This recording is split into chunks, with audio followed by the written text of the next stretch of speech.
YouTube, it's your boy FPLK man, and I'm back with a brand new video. And today I've got for you my Game Week 31 team review as well as my Game Week 32 team selections. I'm also going to be showing you guys my transfer plans, as your boy did have some injuries, especially from Game Week 30. And we're also going to be covering whether to use your bench boost in 32 or 33, or is it best to use the triple captaincy chip. So without further ado, let's dive in. So there you have it. Your boy had total 45 points and a little bit of a red arrow. To be honest, around my rank, it's kind of a big red arrow.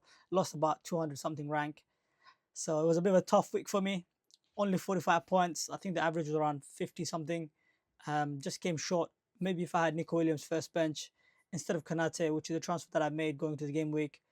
And looking back at it, I don't think it was the right move to do. I should have maybe instead taken out Gordon for Murphy, but I thought there was maybe a small chance maybe Gordon would play. Unfortunately, that didn't happen.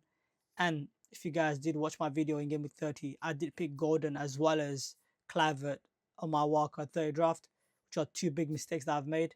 And that has led to me getting back-to-back red arrow in Game Week 30 and 31 and dropping rank from 300 to 600 right now, which is deserved, to be honest. I assumed that Gordon injury was not, something to be too worried about.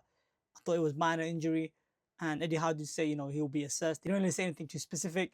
He just said it will be assessed, and I assumed that it wasn't nothing big, which was the wrong thing to do. Similar with Clavert, again, same thing.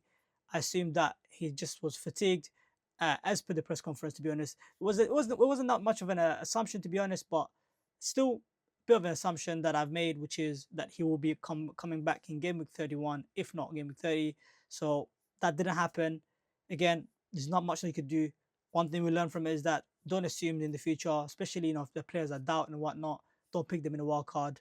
You'd rather be safe than sorry. So lesson learned, we move. Ultimately, big red arrow, to be honest. There's not much to talk about except obviously Mateta banged, Munoz, Trippier, and Guardiola. Pleased with all of them. There was a bit of doubt around Trippier's minutes because he did pick up a knock in Game Week 30, but fortunately he was fine. Same with Isak, which is so ironic. Like, everyone captained Isak and we celebrated that Salah blanked. All of a sudden you can see that Isak gets 70 minutes and he also blanks versus Leicester. You can't write this up. And especially when you go versus Salah, it's like you can never win. There's always something going right for him. Even in a week where you thought you'd probably win, he still comes out on top. But still, not much getting there either. One thing to note that if I didn't have Gordon, I would have Murphy, as I said earlier, and that would have given me, I think, 16 points. So I would have been on a green arrow. So big mistake not going with Murphy. But again, it's hindsight, so it is what it is. Now let's move on to my Game Week 32 transfer plans. So for Game Week 32, I'm currently looking at Gordon to Murphy, which is a sideways move for my strategy where I'm looking to bench push in 32 and navigate 34 blank and free hit in 36. I need all the transfers available to me in Game Week 32, 34 to be able to navigate that blank. And this transfer doesn't really help me because it's a bit of a sideways move. But again, there's not much you can do. Mistakes are made. Now you got to learn from it and you got to make changes.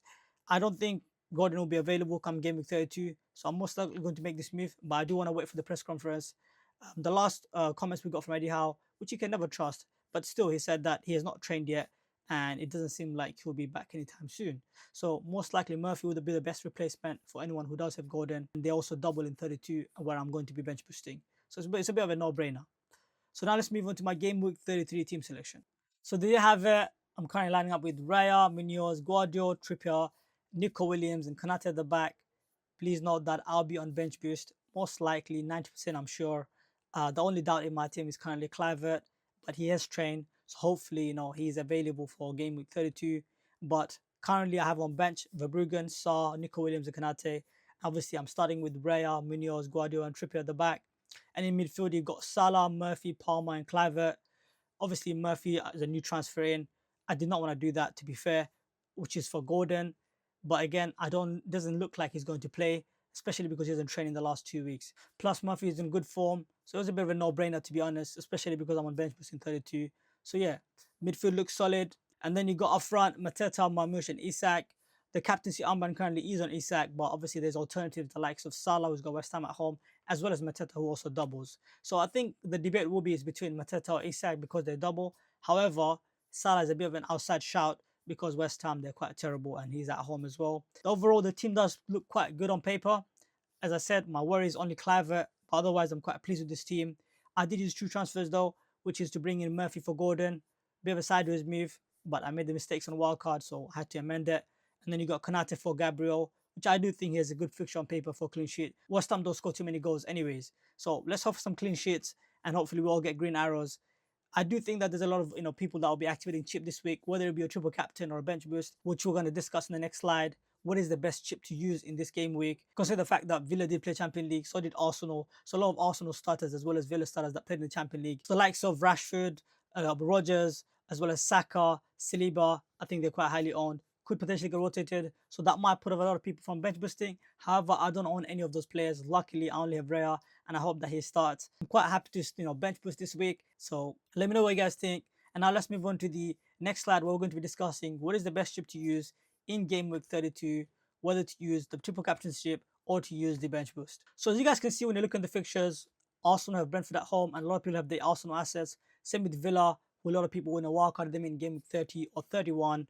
Because they double in 33 and they have a great fixture in Southampton come game week 32. But these players, I think most of them who started in the Champions League would probably get rotated, including the defenders, even the goalkeepers perhaps.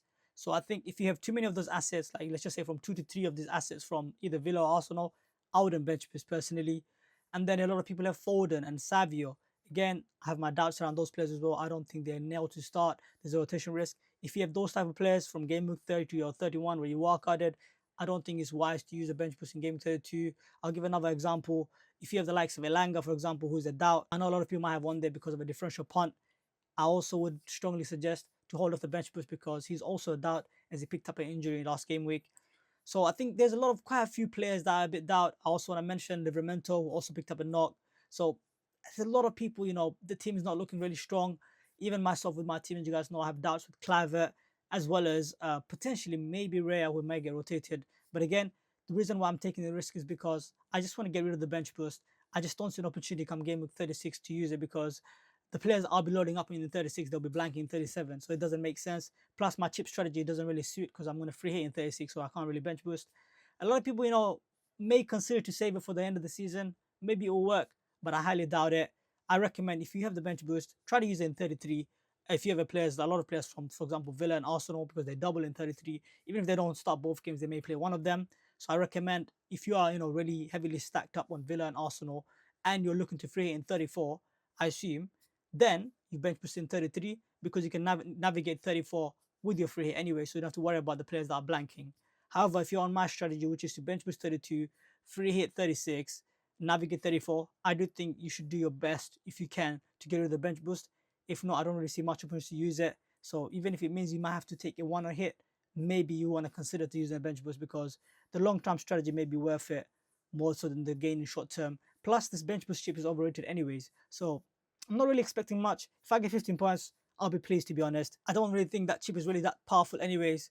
I just want to get rid of it and be done with it. And especially if you have the triple captaincy chip left, I do think you can definitely use that in game week 32 on Isak and use your bench boost in 33 and navigate 34 with your free hit because you're loaded up on the likes of Aston Villa as well as Arsenal and City who are blanking in 34.